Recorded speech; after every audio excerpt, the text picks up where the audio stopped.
They say life begins the moment memory begins. Hilda's life started with the memory of staring at an orphanage ceiling. That orphanage was managed by Wolfane Mega-Corp, the giant corporation ruling Wolfane society. Once she came of age, she was naturally drafted into Wolfane Mega-Corp, regardless of her own will. She became a member of the Red Cap Special Forces within the Mega-Corp. While slaughtering Wolfane rebels as usual, she realized she was actually enjoying the bloodshed. Seized by panic, she fled the army, escaping everything around her, and headed for the RimWorld.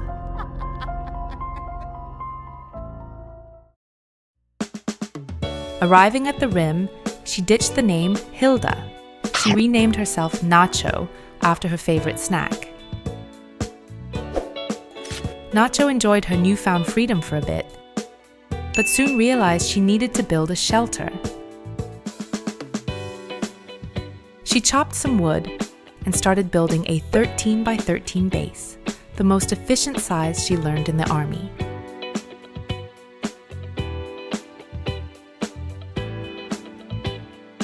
Wolfanes have genes that boost stats during a full moon and grant night vision. So, we needed to adjust her schedule. Day 1, she had to work during the day to build the shelter. But from day 2, I set her to the night owl schedule.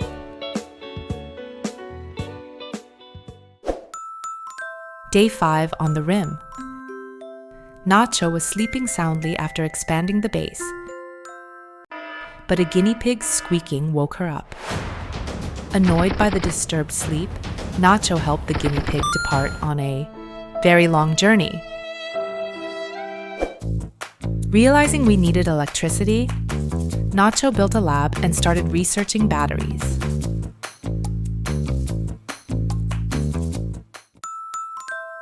While napping as usual, a loud crash and a transport pod alert woke her up. That name sounds strangely familiar, or is it just me? Blizzard wanted to join. He was a great researcher, true to his name. But sensing he might cause some controversy later, Nacho ignored him and went back to sleep. Day 7.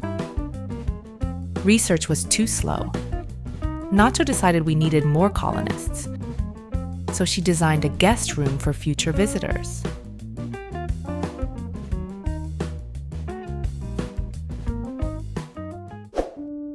While building the guest room, she dozed off, only to hear a new visitor alert. Hello. Excited by the news of a capable visitor, Nacho quickly finished the guest room and went out to greet them. If we greet them too roughly, they might depart for the afterlife. So, she switched her weapon to a cute little wood log.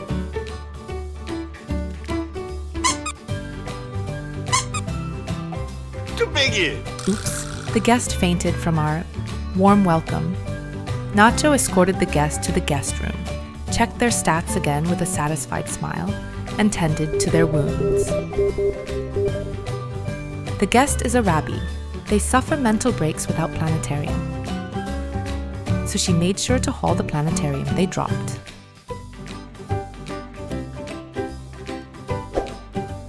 Guest? No, soon to be family. Let's just call her Marie. While Nacho was converting Marie to our ideologian and feeding her, a mechanoid ship crashed into the settlement with a huge tremor. She rushed to the crash site and found something that looked expensive. She didn't understand the situation, but expensive means loot. She hauled it home. Day 8. Travelers from the Iron Ratkin faction visited. We had no silver to buy anything, so Nacho ignored them and went to sleep. But then, she heard angry shouts from the Ratkins.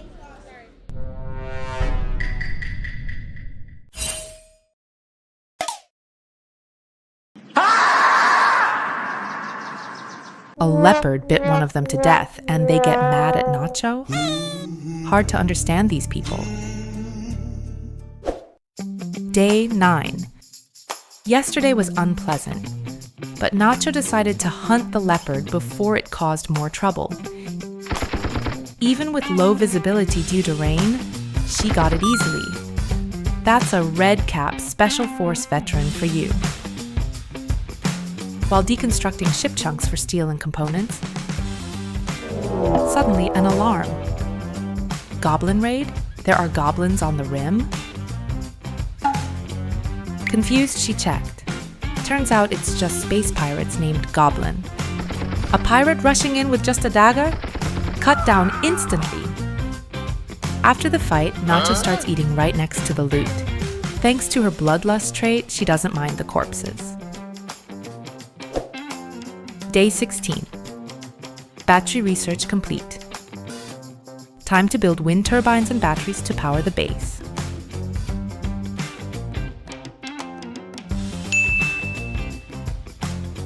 A wanderer named Chocho, kicked out by a lover, wants to stay and help out. We were short on hands, so Nacho welcomed Chocho and accepted the temporary join offer.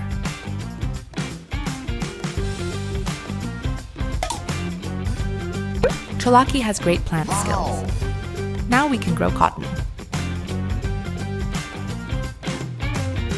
As the colony grew, Nacho decided to name it. Without much thought, she went with Nacho Lovers. Day 20. To start mechanoid research, Nacho decoded the signal at the comms console and accepted the ancient debris quest. As if knowing Wolfanes are weak to fire, a scorcher showed up. She got injured but took it down easily. Without delay, she installed the mech link. Nacho's tail, injured in the fight, developed an infection. Chocho used medicine to tend the tail, but the tend quality was low. Nacho looks worried.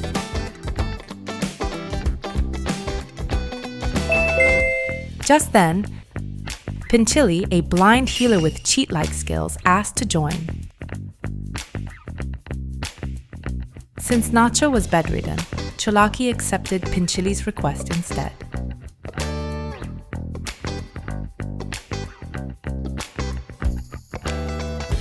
With Pinchili's special healing ability, Nacho's severe infection was cured instantly. Luckily, there were no side effects. Day 23.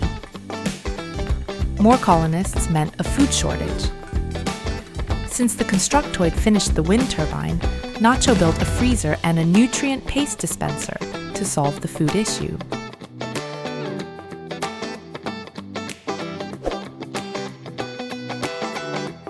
Just as the food supply stabilized, Marie finally agreed to join the colony after 18 long days. Not long after welcoming Marie, another visitor arrived. The guest room was vacant, so we escorted the guest there immediately. 이제 제 겁니다. Ah, the uninvited guest got upset and started a ruckus. Nacho and Marie had to give them a love tap. 적을 처치했습니다.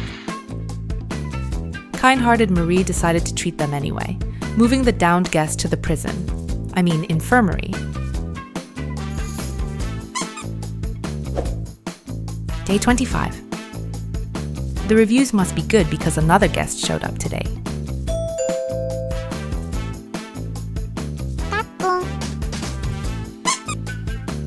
After receiving Nacho's friendly welcome, the guest lost consciousness.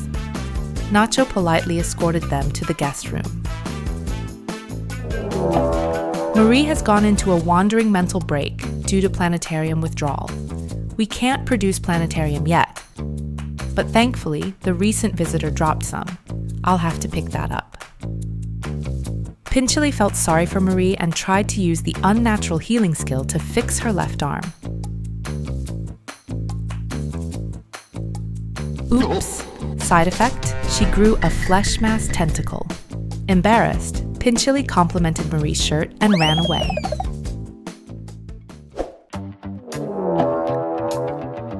A sudden alarm put Nacho on edge. Looking around, an imperial general was running from a man-hunting rat, asking for help.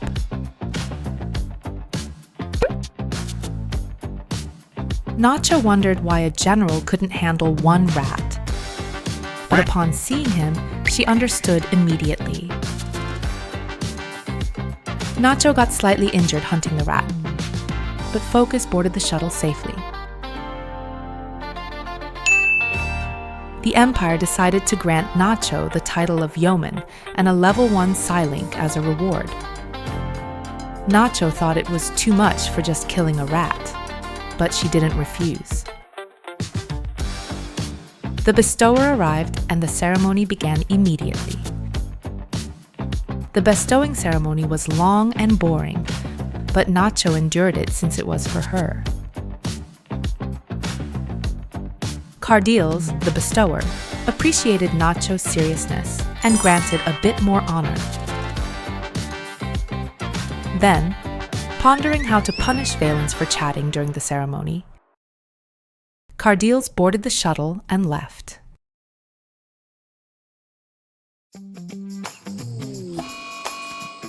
A sudden heat wave. Seeing the meat rot in the freezer, Nacho and Marie hurriedly built extra coolers. Day 31. To fix the power shortage caused by the new coolers, we were building another wind turbine. When Cholaki screamed, "Ugh, this damn leopard just can't stay still." Nacho, who was organizing the stockpile, rushed out, hid behind a rock chunk, and took down the leopard. Day 33. While discussing board games with Marie, Cholaki suddenly realized it was time to leave. He thanked all his friends at the colony and left with heavy steps.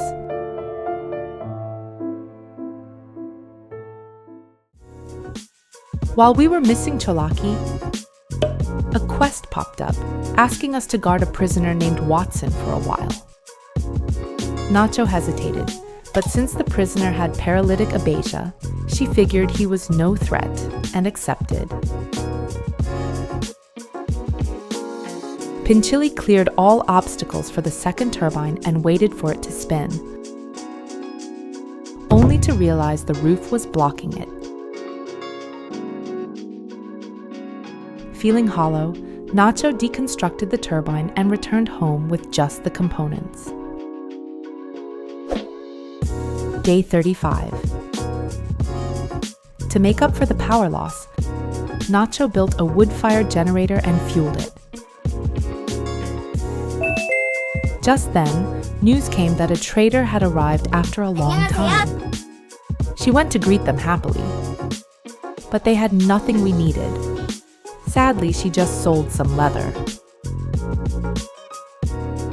After enjoying colony life for 12 days, Taznago finally converted to the descendants of Penel Idealigion. Taznago had unwavering loyalty, so we couldn't recruit her directly. But Nacho decided to use some military know-how to get her. Day 37. While separating the barracks from the stockpile, Nacho received a special offer from the Empire. It was tempting, but knowing how cruel large groups can be from her Mega-Corp days, Nacho refused. Instead, she vowed to build a starship someday and sail toward freedom.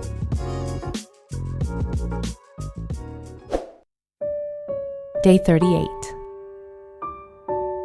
While building a workshop, Nacho saw Pinchili saying goodbye. Desperate to keep such a talented pawn, Nacho chased after him, but Pinchili heartlessly left the map.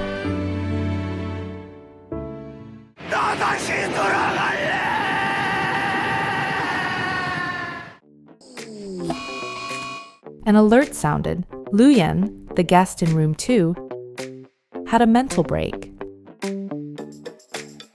Marie tried to administer planetarium to her kin, but Luyen kept refusing. It looked like a comedy skit. Just as we were about to sleep, a raid alarm. The Pipkin family's Rabbies were attacking. Checking their stats, Nacho happily decided to capture them and went out with a wooden club designed for Rabbies. Put away the weapon and whack with a fist. She used her fist to capture safely, but thanks to the full moon buff, a light punch completely blew the raider's head off. She missed the capture, but Nacho was secretly pleased with her punching power. Day 39. While meditating, Nacho heard a transport pod crash. It was a Wolfane Mega-Corp pod. Seeing the injured pawn, Nacho felt a connection and brought them in for treatment. Tasnago had unwavering loyalty, so we had to terrify her into becoming a slave first. Then, by emancipating her, we made her a free, factionless pawn. Nacho captured the free Tasnago again. One more cycle of enslavement and freedom, and she'll join us. Day 40. Managing all guests with just 2 people was too hard, so Nacho decided to release Luyen and Lu. As Lu walked away, geothermal power research was finally completed. Once the geothermal generator is built, power shortages will be history. Watson, who was paralyzed, started walking around. Nacho worried he might do something unpredictable, but there was nothing she could do yet, so she waited. Day 42. A caravan visited the colony after a long time. We were short on steel and components for the generator, so Nacho was thrilled to see them.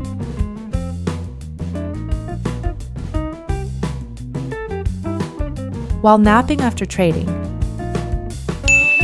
a cultural exchange offer from the Void Exchange came in.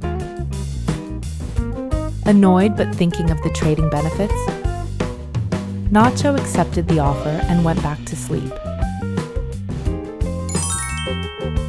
Timur arrived via pod, but with no one to greet him, he awkwardly sat at the table waiting for guidance. After Nacho's long persuasion, Tasnago chose to become a slave once again. Seeing Tasnago's faction was now Nacho lovers, Nacho emancipated her.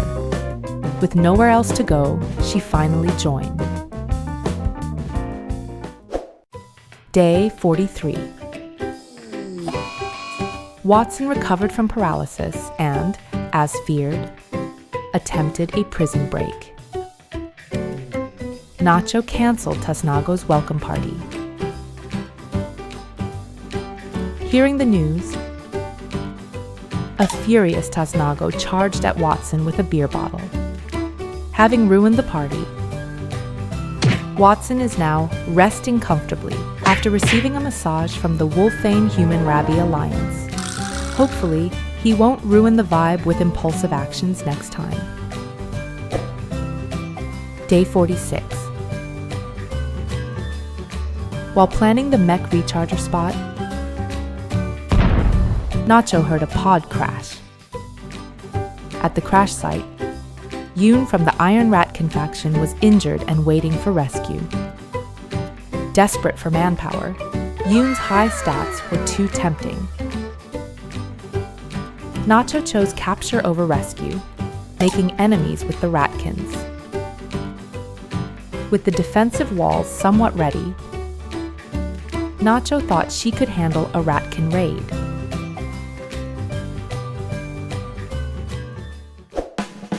Day 47. Just a day later, the Iron Ratkins attacked. Just 2 raiders. They flanked us from 1 o'clock and 10 o'clock.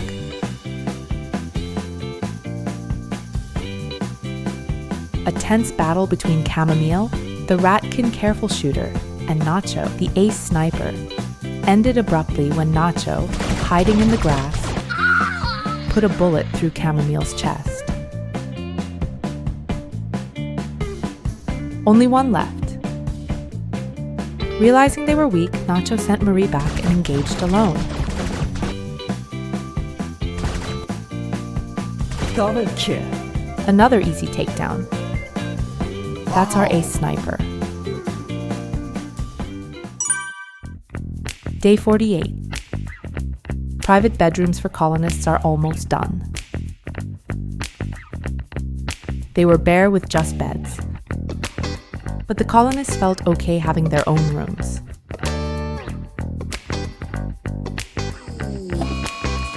Meanwhile, Yoon in the prison went berserk due to starvation. Nacho dropped her weapon to capture Yoon alive. But suddenly, Watson went berserk too. 2 berserk prisoners were dangerous, but dependable Nacho took down Yoon first. Then Watson immediately after. As she tried to rest, a loud boom signaled a meteorite crash. The rim is a great place where money falls from the sky. Tasnako is bringing nutrient paste to Watson, who can't get up due to injuries from Nacho.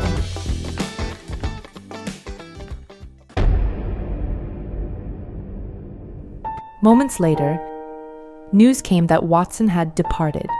He couldn't swallow the paste and died of malnutrition. Oh, Watson, I brought you the paste, so why can't you eat it? After returning Watson to nature, Nacho vowed to stabilize the colony so this wouldn't happen again.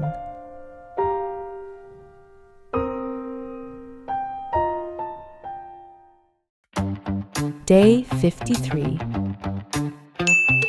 A pack of rare thrumbos wandered into the colony. We were running low on meat, and Nacho wasn't about to let this walking buffet escape. She led everyone on a thrumbo hunt. The thrumbo's armor was tougher than expected, injuring Marie and Tasmiko, but we managed to take it down without major issues.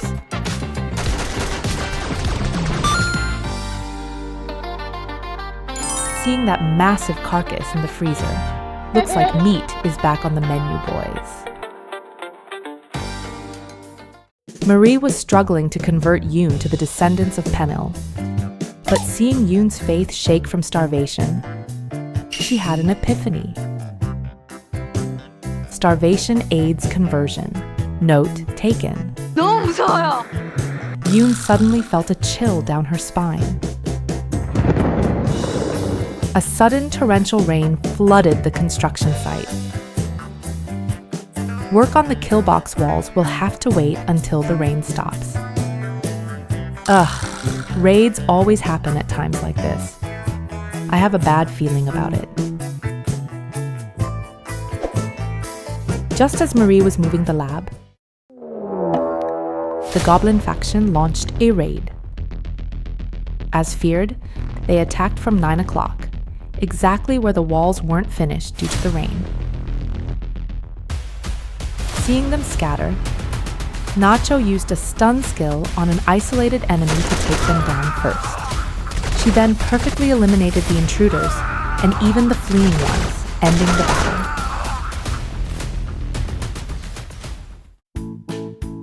Nacho finally butchers the thrumbo she craved. Even though she hates working during the day, the thought of delicious meat makes her dance with joy.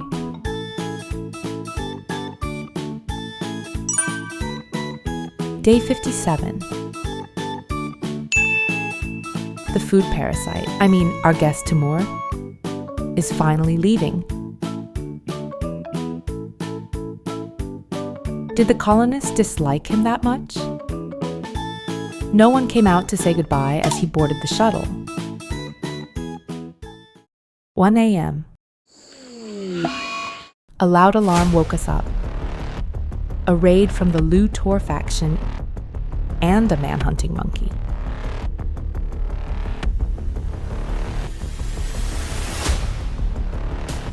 Luckily, the monkey attacked the Lutor Neanderthal instead of us. It scratched him a bit before getting absolutely destroyed. The Neanderthal charged at us. Their robust gene makes them tough. But with the river between us, they're no threat. Concentrated fire on one crossing the river. Kill confirmed. We easily took down the one stubbornly charging at us, too. Wow. How is he still alive in that condition? Taznago hauled the captured enemy to prison, while Nacho and Marie moved to intercept enemies from 12 o'clock. The remaining enemies were easily eliminated by their pincer attack. Feeling threatened by repeated raids, Nacho decided to adjust the wall layout instead of waiting for the river to recede.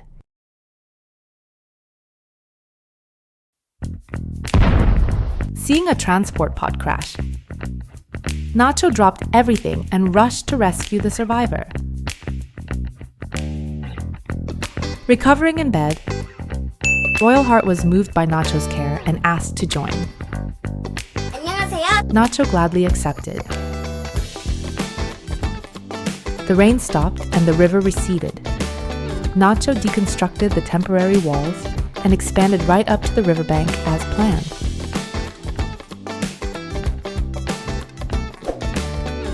Day 63. Yoon went berserk because she didn't like her bedroom. Seriously? Nacho, annoyed at the ingrate complaining despite free food and lodging, delivered a solid blow.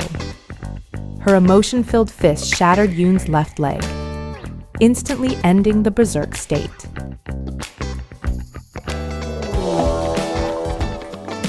While suppressing a berserk rat,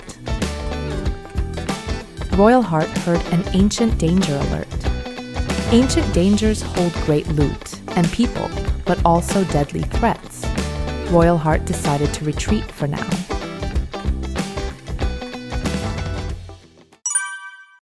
Day 68. Sengofej Hudson and his thralls arrived via shuttle. Nacho decided to strike while they were vulnerable. She armed everyone and led them outside the walls. Under Nacho's command, we focused fire on the charging thralls. Targets down. Nacho flanked the enemies charging the base, picking them off one by one. Seeing this, Hudson started to flee in panic. Nacho couldn't let such a useful Sangwafich go. She led a chase and successfully captured him.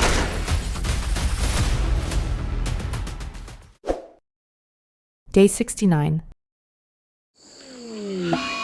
Alarm, an Impid faction raid. If Impids get inside, their fire will cause chaos. Nacho led the colonists out for a field battle. Impids are fast and breathe fire. But with their primitive weapons, we repelled them without much damage.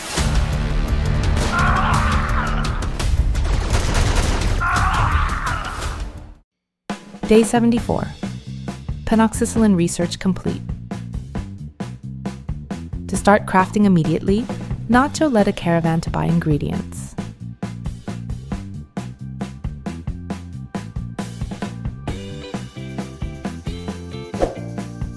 Day 79. While replacing wood walls with marble, Nacho heard a rustling sound. Infestation. We targeted the dangerous adults first. Luckily, there weren't many, so we wiped them out easily.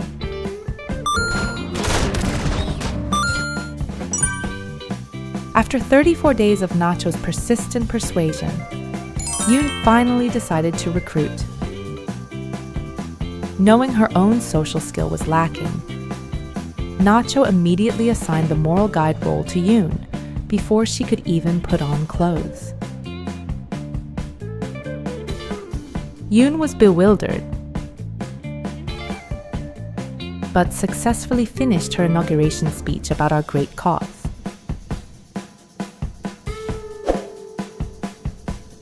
"3 a.m. Everyone except Nacho was asleep when a mechanoid raid alarm sounded. Nacho wanted to let them sleep, but the EMI dynamo shut down all electronics. She had to wake everyone up.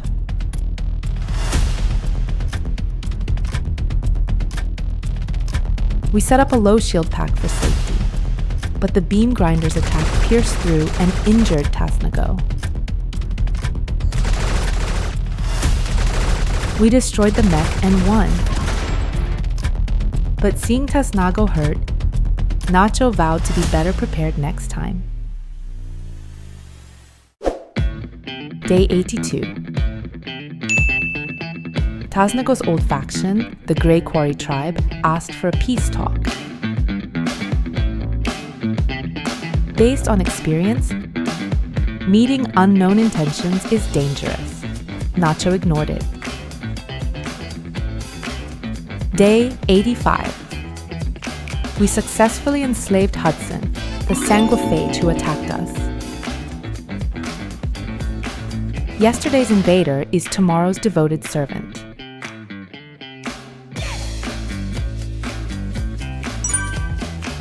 Day 87. The Wolfane resistance launched a center drop raid right into our base. They came for revenge against Nacho, the White Death who terrorized them on the battlefield. Tasnago and Yoon fled the lab immediately, and Nacho led the squad to intercept. Seeing through the door gap that there weren't many, Nacho lured them out one by one and eliminated them.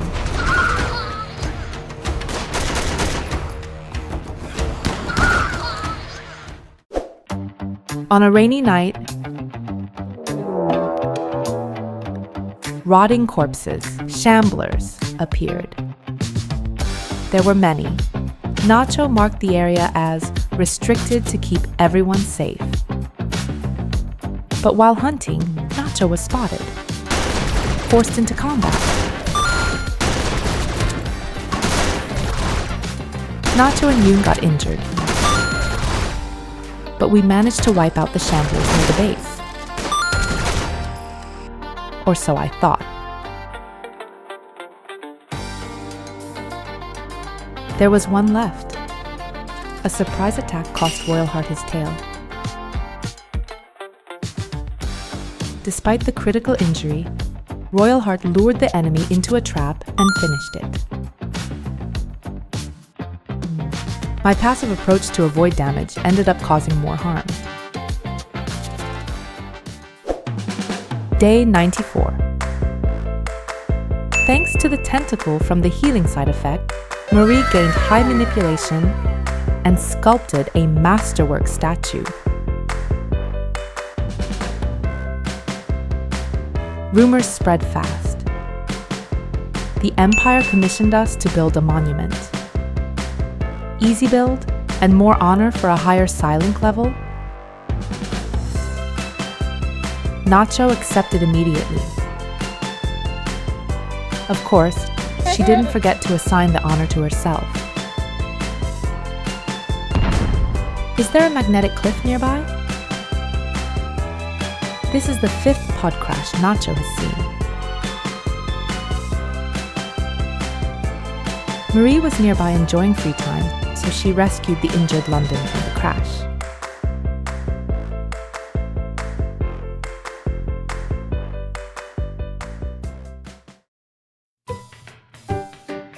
Day 96. Research on Wolfane combat gear is complete.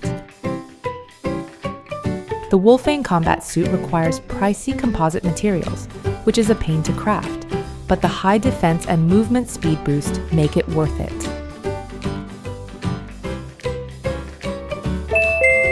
Hearing a void exchange. Orbital combat supplier was passing by. Yoon rushed to the comms console to trade. We were low on components and medicine, so we spent every last silver we had to stock up.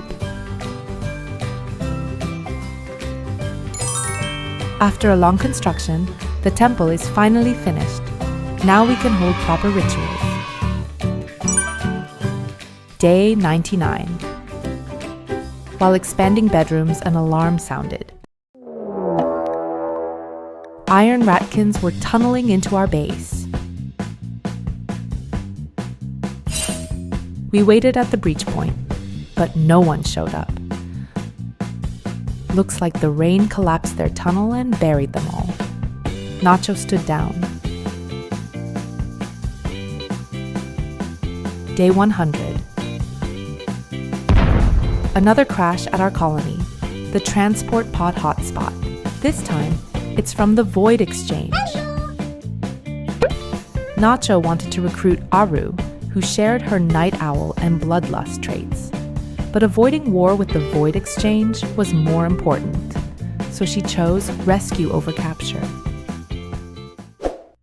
Preparing for the Day 100 celebration, Nacho realized she hadn't officially become the leader yet. So, she held the inauguration first.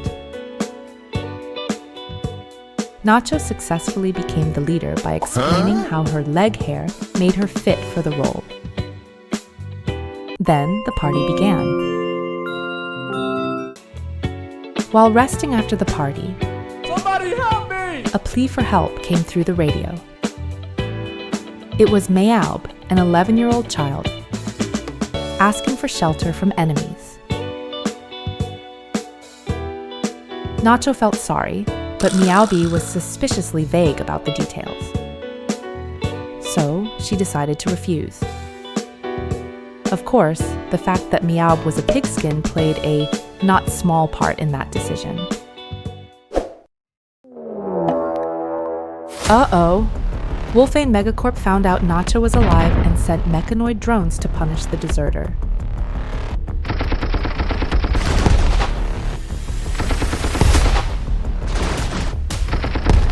We shot down all drones and survived.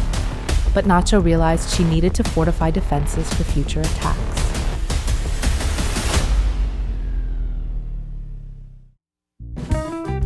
To buy supplies, Nacho loaded hunted leather and psychoid leaves onto elephants and led a caravan out.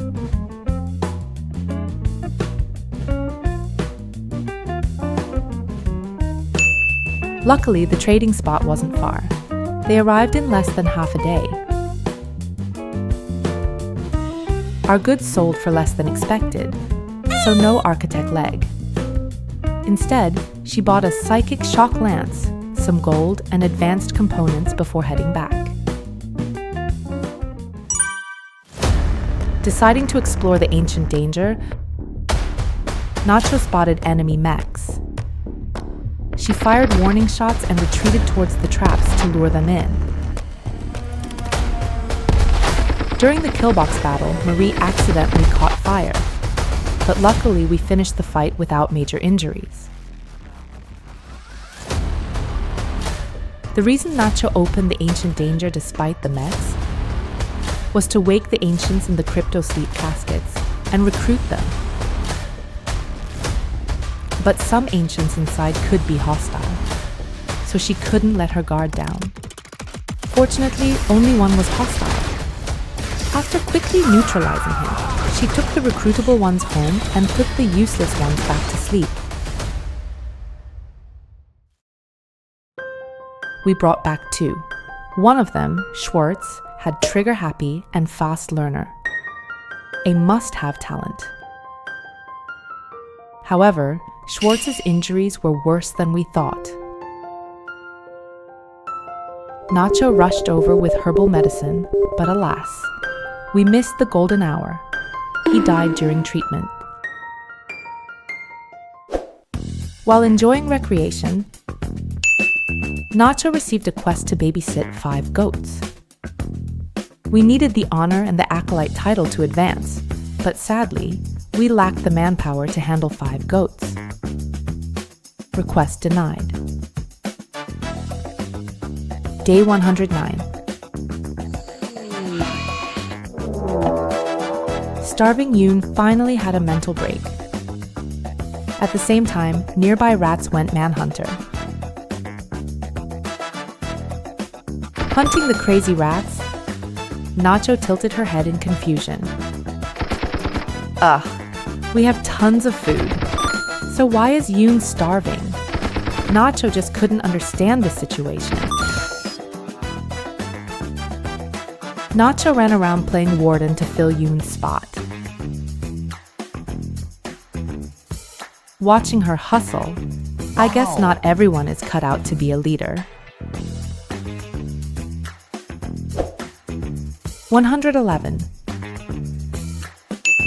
While Nacho was meditating, a recovered Yoon successfully recruited Winterburn. With his mining skills, Winterburn's arrival was great news.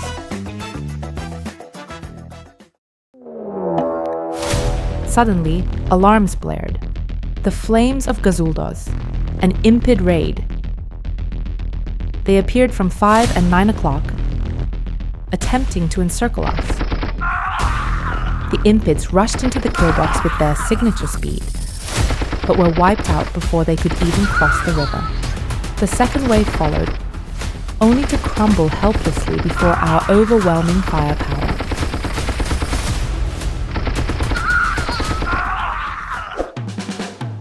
As our wealth increased, so did the raid points. Nacho decided we needed a proper prison and hospital.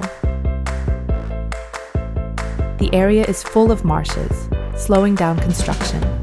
But once done, post-raid cleanup will be a breeze. Realizing we were out of silver, Nacho decided to manufacture the RIM's best seller, the product. If we boost production, Nacho can finally buy the architect gear she's always wanted.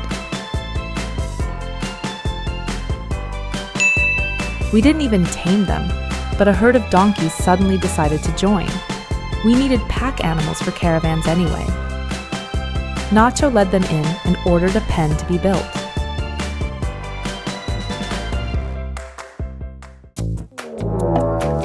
Yoon, suffering from gut worms, got so stressed she started smoking our merchandise, the smoke leaf meant for sale. Rule number 1, never get high on your own supply. Yoon broke the rule. Nacho considered arresting her for a moment, but couldn't bring herself to do it. She just tended to the illness. Day 117. A painful psychic drone washed over the colony. To boost morale, Nacho gave a leader speech. But an early morning speech only tired everyone out, lowering their mood instead. A leader who starts the day with a speech. It felt like a boring Monday morning meeting. She needs to study leadership more. Day 119. A wanderer with the skill to turn corpses into shamblers asked to join.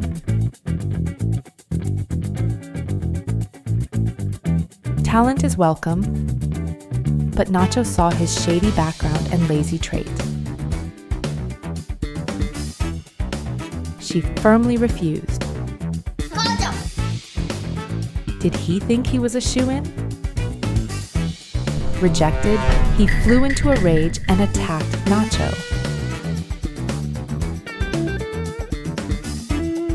Attacking Nacho, who can blow heads off with bare hands?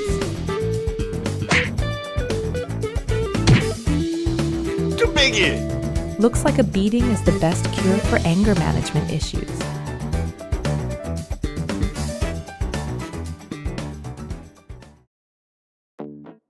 Day 120. Suffering from a severe labor shortage, Nacho began plotting a ruthless raid on nearby logging camps and farms to capture prisoners for forced labor. While choosing a target, she suddenly froze, horrified at how naturally she was planning a massacre without a second thought. Memories of her days on the battlefield flooded back, realizing she enjoyed the bloodshed and the deep self-loathing that followed. How could she forget that pain? Vowing never to return to those dark days, Nacho scrapped the raid plan entirely. Witnessing an infestation erupting from the ground, Nacho immediately evacuated the civilians to safety and drafted all available combatants. Using fences as cover, the colonists formed a defensive line, tactically rotating the front line to sustain the fight efficiently.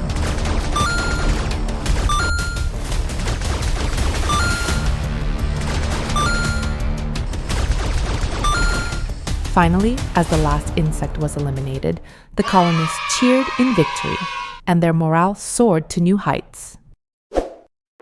Struggling with a shortage of funds, Nacho's eyes lit up when she spotted some plump ambrosia sprouts nearby.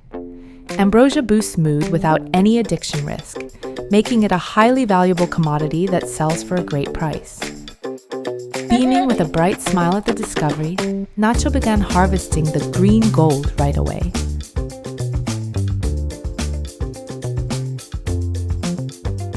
After suffering from gut worms for a long time, Yoon finally recovered thanks to Nacho's dedicated care. She looks much more comfortable now. Judging the colony to be stable enough, Nacho summoned a diabolist to begin researching standard mech tech. However, the diabolist arrived much earlier than expected, catching us off guard before defenses were ready. But veteran Nacho skillfully commanded the squad, neutralizing its cannon fire. We won the battle and secured the signal chip needed for research. Yoon had a mental break due to extreme hunger and started hurling insults at everyone around her. Watching this scene while eating, Nacho mumbled to herself, "Was appointing Yoon as the moral guide really a good idea? We'll have to see if she can manage to keep her job as the priest." Day 129. With some breathing room now, Nacho started organizing the messy stockpile. Her military background made her obsessive about symmetry.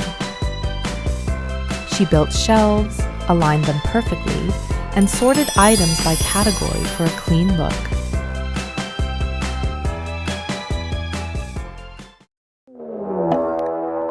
As she lay down after organizing the shelves, the roar of a dinosaur suddenly echoed in her ears. It was a Dakota raptor. They have weak defense, but are incredibly fast predators. Delay meant danger to the colony. Nacho immediately drafted everyone and went on a quick hunt to neutralize the threat. Day 130. Deciding to quit nutrient paste and cook real meals, Nacho ordered Marie to expand the freezer and relocate the dispenser.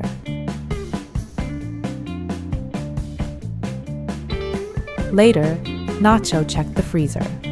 The dispenser was blocking the cooler, and the temperature had spiked to a scorching 36 degrees Celsius.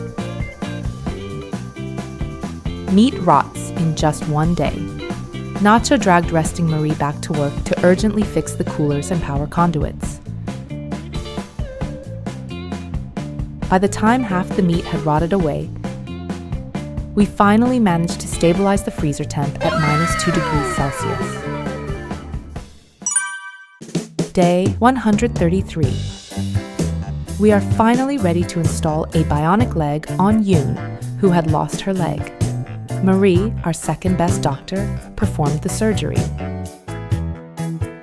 Luckily, it was a complete success without any issues. It took a long time, but the freezer expansion and the construction of the cooking area are almost complete. Once the wall fridge installation is finished, colonists will be able to access fresh food quickly. Day 136. The kitchen is complete. No more nutrient paste. We can finally enjoy real meals. Nacho looks extra happy cooking, seemingly delighted by the fact that she can feed her people proper food. Yoon approached the sleeping Nacho. To thank her for her hard work, Yoon gifted her a combat mech tail on behalf of everyone. This combat implant significantly boosts movement speed, which will be a massive help to Nacho, who handles all our hunting and fighting. Grateful for the gift, Nacho started brewing planetarium tea so Yoon and Marie could consume it more easily. Small numbers, but big hearts in the Nacho lovers faction. Day 137. A signal was detected via the comms console that a gene trader ship is approaching nearby. We didn't need anything, but out of habit, she checked. They were selling slaves named Nicholas and Lump. Lump was a hussar, a combat race. Desperate for fighters, we sold medicine and penoxycyline to buy her immediately.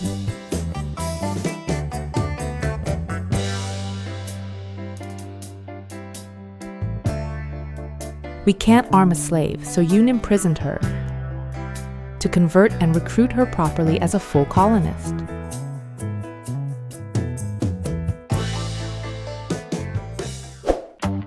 Nacho plans to install a detoxifier stomach on Yoon to finally end her long suffering from gut worms. If the transplant is successful, she will never have to suffer from gut worm issues again.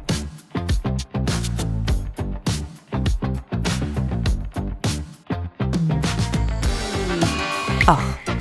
Sadly, the surgery failed and only ended up injuring Yoon. Feeling guilty, Nacho used up all our remaining Glitter World medicine to heal her.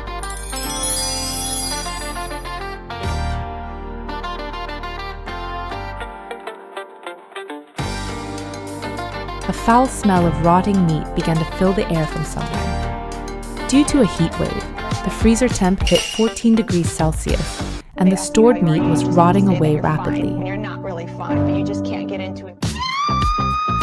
Suddenly, Winterburn's scream echoed from the distance. Stressed by the heat, Winterburn was screaming and smashing the multi-analyzer.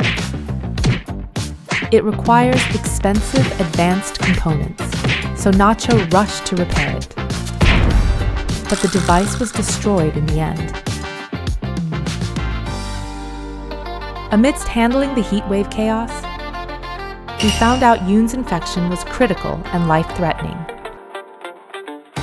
Nacho ordered Yoon to rest until fully recovered and decided to take over her duties personally.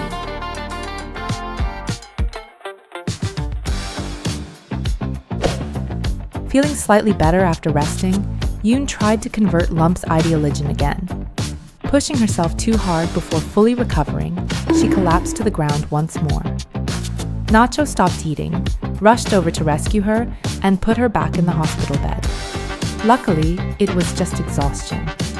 Her immunity reached 100%, so she is no longer in critical danger. Relieved, Nacho tidied up the room and quietly left to let her rest. Day 140.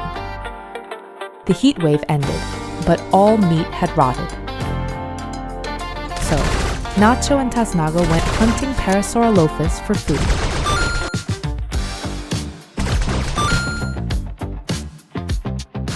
Parasaurolophus steaks will be responsible for our colonists' dining table for a while.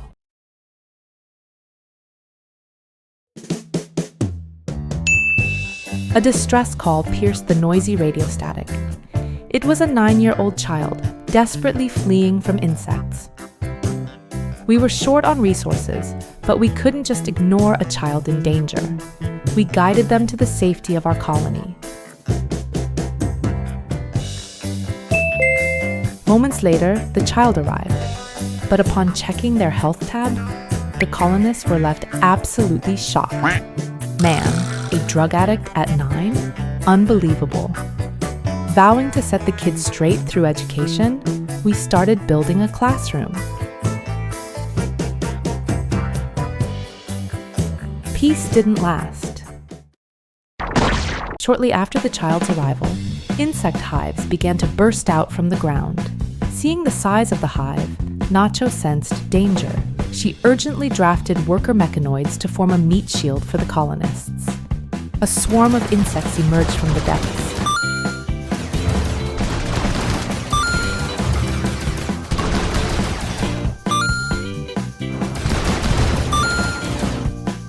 They were tough opponents, but not nearly enough to bring us down.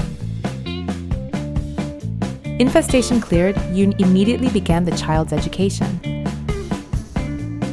Seeing how well Yi absorbs complex lessons, the future of our colony looks very bright.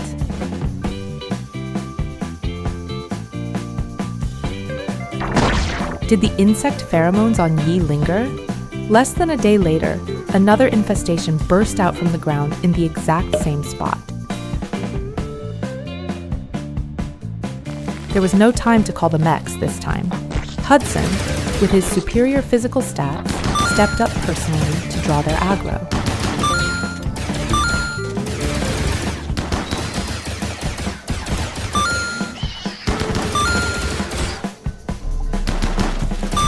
Thanks to Hudson's acrobatic moves keeping the bugs busy, we managed to secure an easy victory.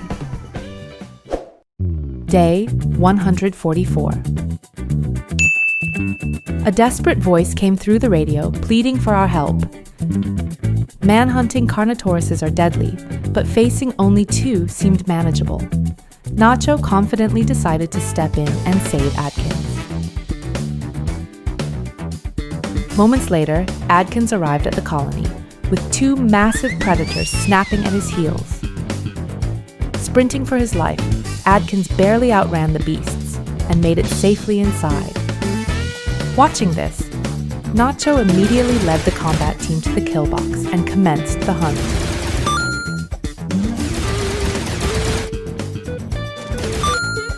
Fearsome beasts in the wild, but helpless against our defensive setup.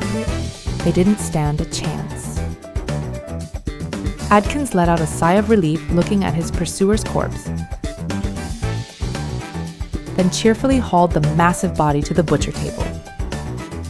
I wonder, what does dino meat taste like? Day 145. Christy, a Wolfane survivor, radioed in asking for permission to join our colony. Leader Nacho had to make the final call, but she was deep under anesthesia from a detoxifier stomach surgery. The colonists debated, but knowing Nacho wouldn't abandon her own kin, they decided to accept Christy's request. To prove she wasn't just dead weight, Christy immediately joined Nacho and Tasnago on a dangerous Tyrannosaurus hunt.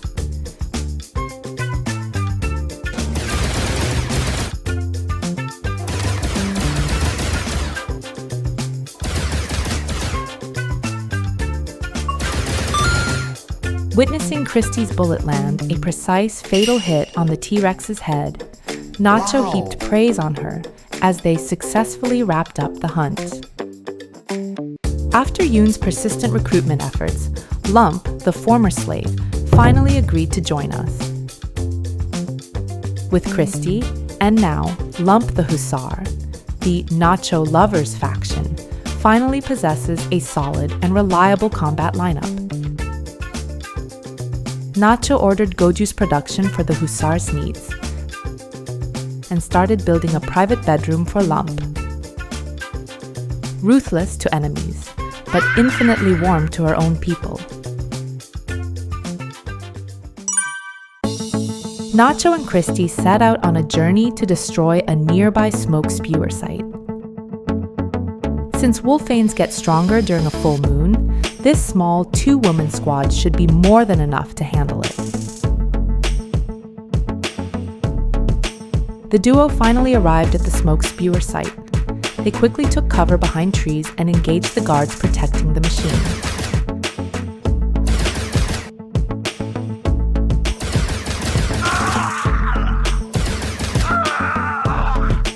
While Christy tended to the wounded prisoner, Nacho proceeded to smash the spewer machine into pieces.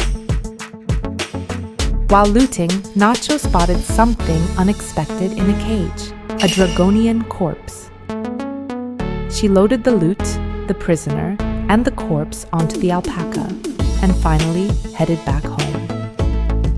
It's a gamble, but if we manage to find a resurrection serum, we can revive this tough Dragonian. She would become the ultimate warrior for our faction.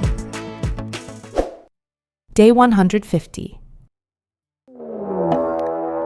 3 Dakota raptors, infected with Scaria, launched a sudden attack on our colony. Since Nacho was away on the expedition, Taznago took command, leading the colonists to hunt down the Dakota raptors in her place.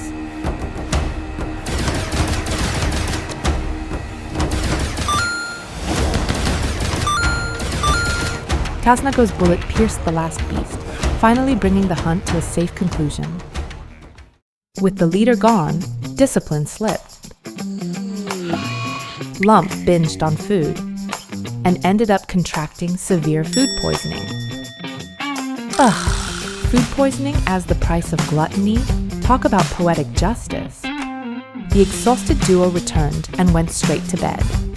Meanwhile, others hauled the alpaca, prisoner, and Dragonian corpse inside. Noticing the corpse was about to rot, Yoon rushed it into the wooden sarcophagus pre-built in the freezer. Day 152.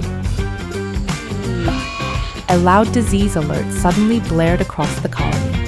Malaria tried to take Nacho and Winterburn, but their steady penoxycyline intake successfully prevented it. We definitely need to keep that drug in stock from now on. The base expansion to prevent another heatwave disaster is finally nearing its completion. Connecting all facilities into a unified complex with proper climate control means temperature issues will be a thing of the past.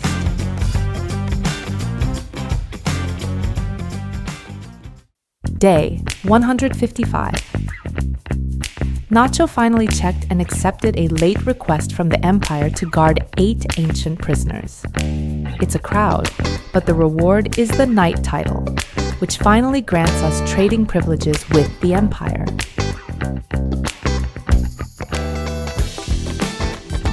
Responding to a nearby distress signal, Nacho sent a scout team to investigate the situation.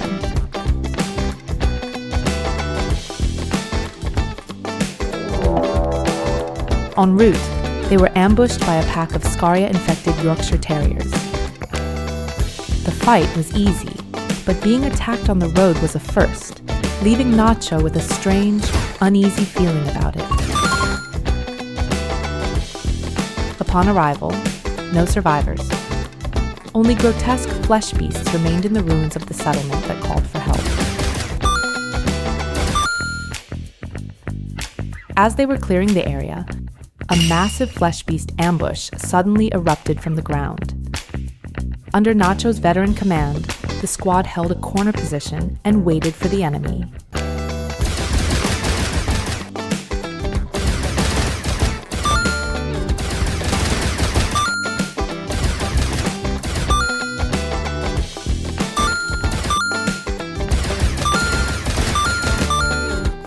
They had numbers, but they were no match for our squad's tactical positioning advantage. After purging the remaining beasts and structures, the squad grabbed the loot and finally headed home. The settlement was doomed, which is sad, but the heavy loot made for a surprisingly light and happy return journey.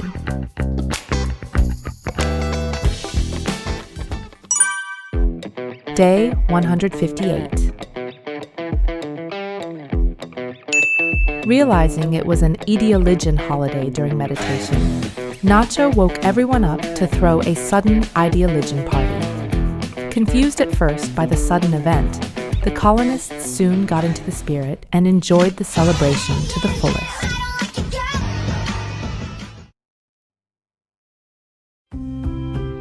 Sale, the prisoner from the smoke spewer raid, looked strange. Checking his health tab, I found he was suffering from extreme malnutrition. Recalling Watson's tragic starvation in our early days, Nacho immediately ordered Adkins to ensure Sale was fed right away. It was a critical situation, but luckily he finished his meal just in time to save his life.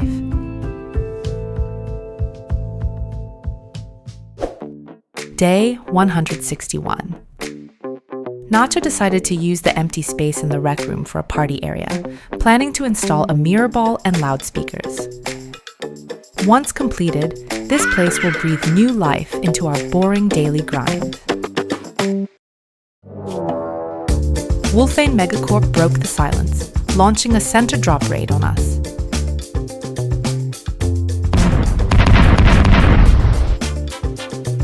Sale, wandering the prison, was targeted by drones. He collapsed under fire, but miraculously managed to stay alive. While drones were distracted by Sale, Nacho led her squad to the door and methodically picked them off one by one.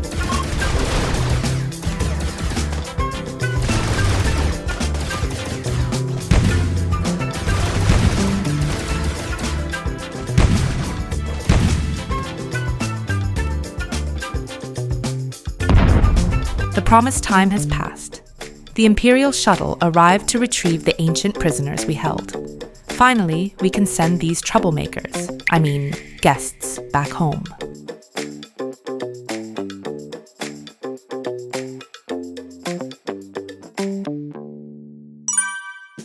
The makeshift clinic was okay, but with our population boom, we constructed a proper hospital.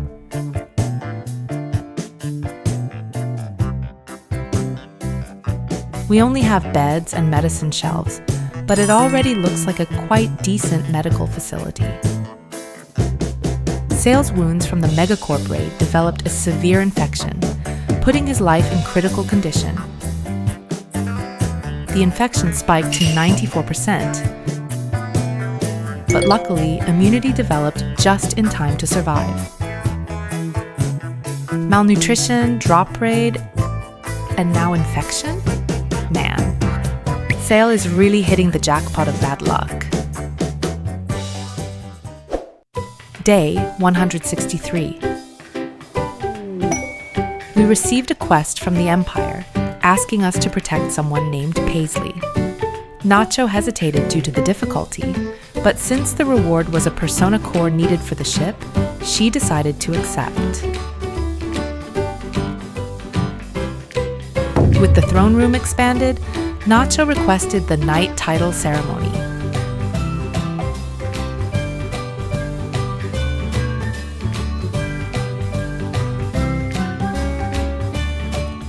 The ceremony was rushed and got bad reviews, but Nacho looks incredibly satisfied to finally receive the Knight title she desired for so long.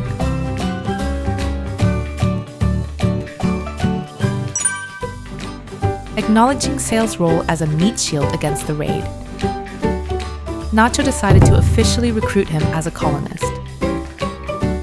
After suffering through disease and raids, let's hope only good days await him. The party room is complete. We wasted no time and started the party.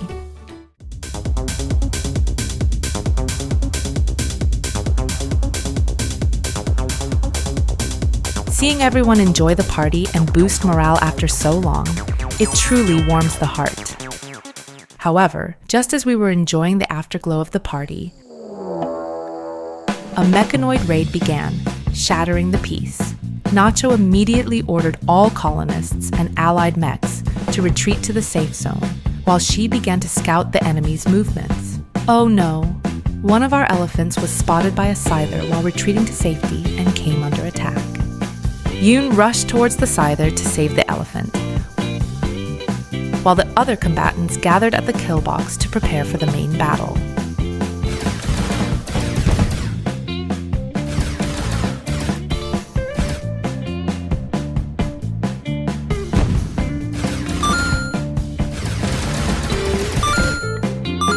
The enemy attack was strong, forcing us back once. But by using the tunneler as a tank, we successfully wiped them out.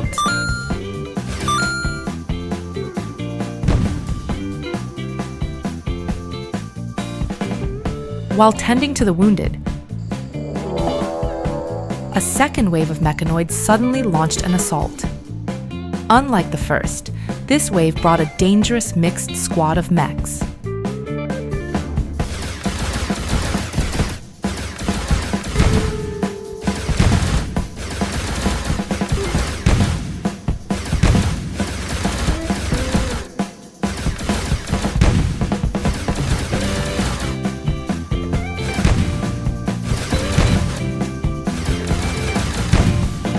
Luckily, they were scattered. We managed to defend the raid without sustaining any major damage. As the colony grows, the demand for better cultural life increases. To satisfy this need, Nacho decided to start brewing beer. A cold beer after a hard day's work. Who could possibly say no? The colonists are full of excitement. Day 175. We received a request from Sanguofajlach to rent a room for a meeting. The reward was small, but since it was just lending a room, Nacho accepted the request instantly. The arrived Sanguofages had abilities as impressive as their looks. Nacho secretly harbored a hope that they might choose to join us.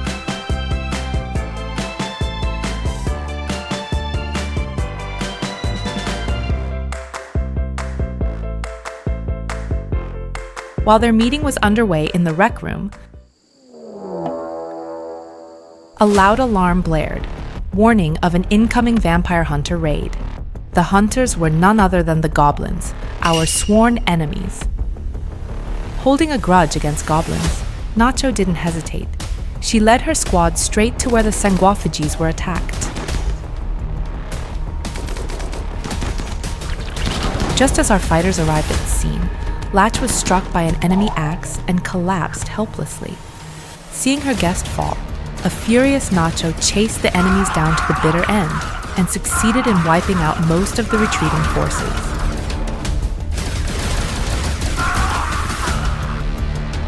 Fortunately, one of the Sanguofages, Ibrahim, survived his injuries despite the attack. He immediately sent us the promised reward for lending them the meeting venue. After recovering from the chaos, Nacho decided to publicly execute some of the captured raiders to send a clear, brutal warning to the Goblin faction.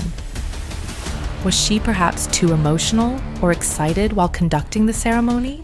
Nacho made a mistake and slipped right in the middle of the execution.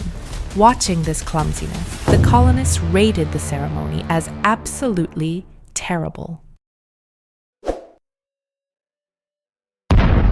The Imperial shuttle arrived to pick up Paisley, who had been staying with us temporarily at the Empire's request. Since Paisley was too weak to move on her own, she was carried by a lifter to the shuttle before departing back to the Empire. Shortly after, the quest reward arrived from the Empire, the Persona Core. Looking at the core, Nacho realized that the time has finally come to start researching the starship. Day 177. Gazing at the crescent moon, Nacho played the harp. Colonists gathered in small groups, listening to the melody and enjoying a rare, fleeting moment of peace. The tough survivalist has a soft, emotional side hidden underneath.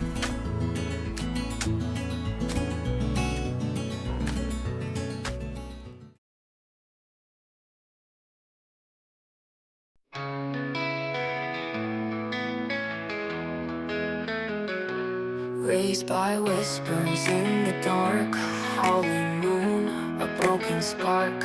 Hands that fed me, hands that tied, claws grew sharper every night. They put a gun where my heart should be. They called it duty, I called it grief.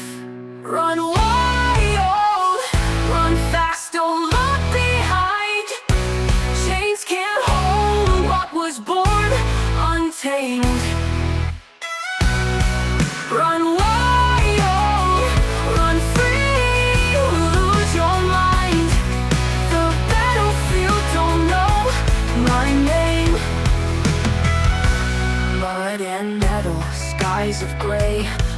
was screaming, I obeyed. For every shot, a piece of me felt like leaves from a dying tree. They made me a weapon, they stole my will, but the wolf in my soul is running still. Run wild, run fast, don't look behind. Chains can't hold what was born untamed. Run wild, run free, lose your mind. The battlefield don't know my name.